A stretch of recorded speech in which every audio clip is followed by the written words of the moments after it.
Hey fellow foodies, it's Faye from facefood.com, and today I'm going to show you how to make a traditional style caramel brown sugar ice cream. There's a little more steps than my other ice cream recipe, but it's well worth it. So here in our measuring cup, I just combined the milk, sugars, and a few other ingredients. And I'm going to go ahead and pour in our milk powder. This is non-fat milk powder, which is apparently the key to nice creamy ice cream according to many in the industry. So we're going to go ahead and pour this into our saucepan.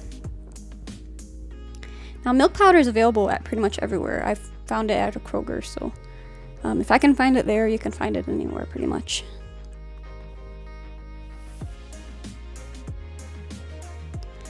Okay, so we're going to give this a nice whisk, and the key to this step is really want to make sure that the lumps are going to be dissolved before we move on to the next step.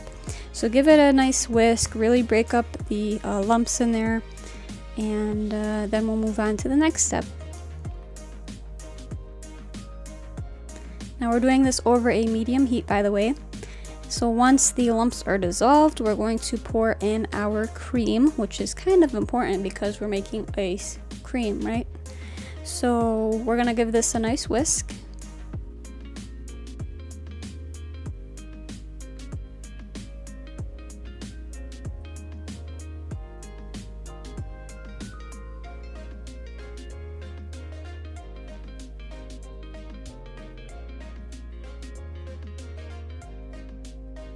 Okay, so that took around 5 minutes. You can also measure it, and once it gets to 110 degrees, you can take it off the heat.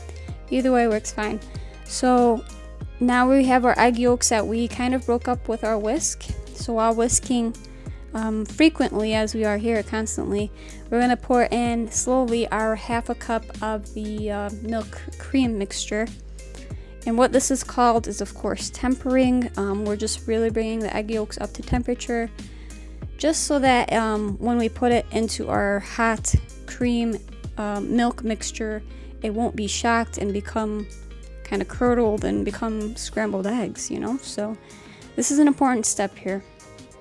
It's easy but effective.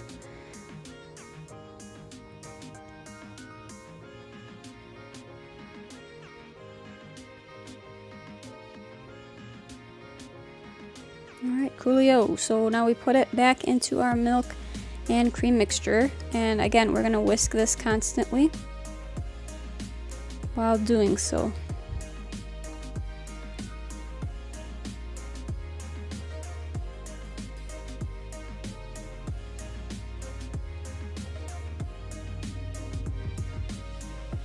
Alright, give it a nice whisking, and then we're going to move it back to the heat. Alright, so now we move to our rubber spatula, just because I don't want to overdo it at this point. But we do want to stir it occasionally to prevent scorching, so that's why we did it. We're still on medium heat here, and we're going to basically let it cook for about 5 to 10 minutes, or until it reaches 165 degrees.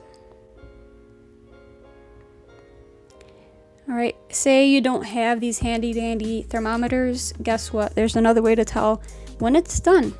It's called the spoon test. You're gonna just take a nice spoon here, run your finger through the middle, and I didn't do it that well, so I'm gonna redo it.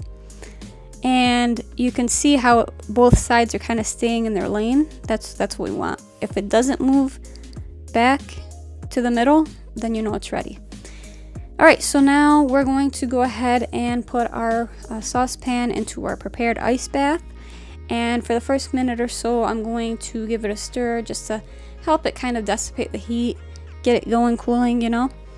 So we're going to let this cool in the ice bath though for about 15 to 20 minutes.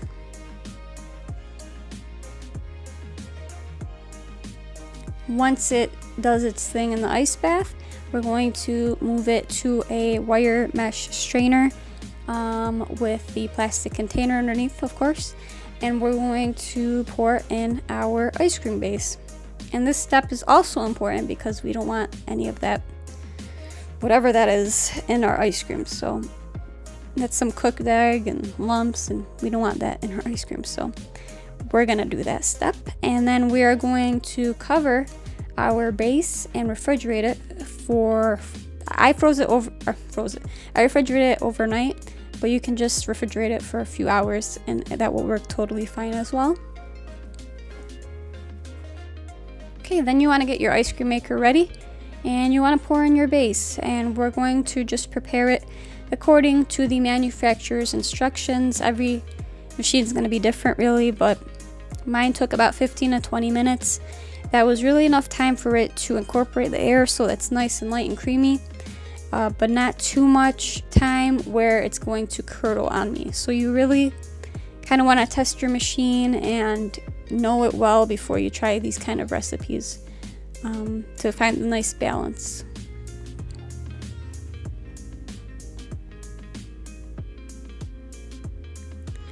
Alright, so that is ready to go. And you can eat it at this point. It'd just basically be soft serve ice cream, but I like my ice cream a little firmer, so I'm going to move it to our mix-in container. And you can see that I froze the container for about 5 to 10 minutes, and it's important to freeze any container that you're going to put ice cream in. You don't want to put it in a warm container, room temperature container. It's a big no-no.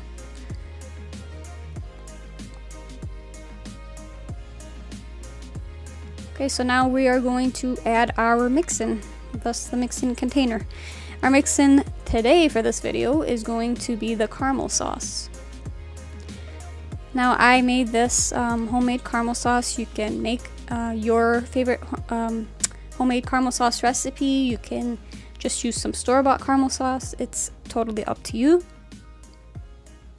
And I'm just using a knife to kind of swirl it. I kind of overdid it on the swirling because it kind of muddied the ice cream, but just kind of do as I say, not as I do.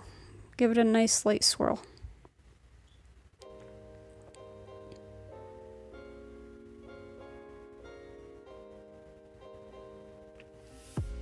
Sorry, I just got excited. I don't know. Alright, so in our other pre-frozen container, I'm going to go ahead and pour in the ice cream. And I got this container actually off Amazon for like $7 or $10. It was really cheap. But if you make a lot of homemade ice cream, I definitely recommend getting one. So I'm going to freeze mine overnight yet again because, again, I didn't have time that day to do the rest of the stuff. So you can freeze it for a few hours. It should be set enough for you to eat at that point. Alright, so the next day, it's time to reward ourselves and actually eat what we just created. So this is the brown sugar caramel ice cream. You really get hints of both flavors and it's really delicious. You can see it's nice and creamy. We don't want any of that ice crystal crap, so this is definitely the recipe to go to because it produces a nice creamy texture. For the full recipe, go to faysfood.com where we'll have this recipe and more. Like this video, give it a thumbs up, share the video, comment below for any comments or questions, and subscribe to this channel for more great videos on the way. I see we're up to 40 subscribers. Thank you to all the new subscribers. Once we hit 100, we'll probably do a Q&A or a live stream, something like that, get to know each other some more. But until next time, guys, try this recipe. You won't regret it. You have a great day.